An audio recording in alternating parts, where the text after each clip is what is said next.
C'est une association de malades et de parents de malades. Je suis présidente de cette association. Je suis aussi une maman. J'avais un fils unique atteint de myopathe Duchenne qui m'a quittée quelques semaines après que je sois élue présidente de notre association il y a de cela 15 ans. Donc autant vous dire que les ressorts qui font que chaque matin nous nous levons et nous savons pourquoi nous nous levons, c'est le fait qu'on est la mort aux trousses, on est cette volonté chevillée au corps de refuser, résister et guérir. Ça, c'est la première mission de notre association.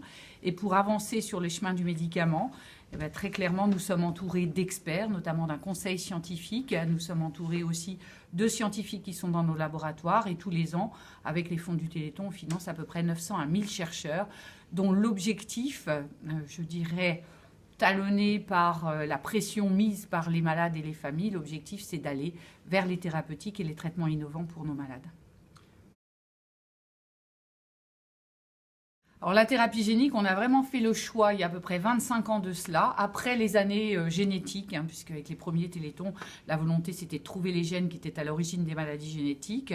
Ensuite, ça a été vraiment de fabriquer des outils qui allaient réparer les gènes qui étaient à l'origine de la maladie génétique.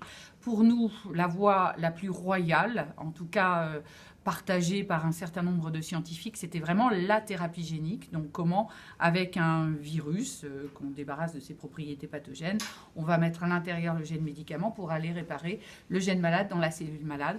Donc ça a été vraiment un choix stratégique il y a 25 ans de cela. Pour autant, on n'a jamais mis tous nos œufs dans le même panier. Il y a d'autres pistes thérapeutiques, la pharmaco, la thérapie cellulaire. Mais la thérapie génique, c'était a priori cette voie royale sur laquelle on s'est engagé, avec un premier succès qui a été très très marquant dans les années 2000, c'est le succès de la thérapie génique dans les bébés bulles. Et puis progressivement, on a continué à marquer quelques points sur d'autres pathologies. Et puis là, vraiment, depuis ces 2 ou 3 dernières années, une vraie accélération avec plus de maladies qui commencent à tomber sous les coups de cette thérapie génique qui est née dans les laboratoires du Téléthon.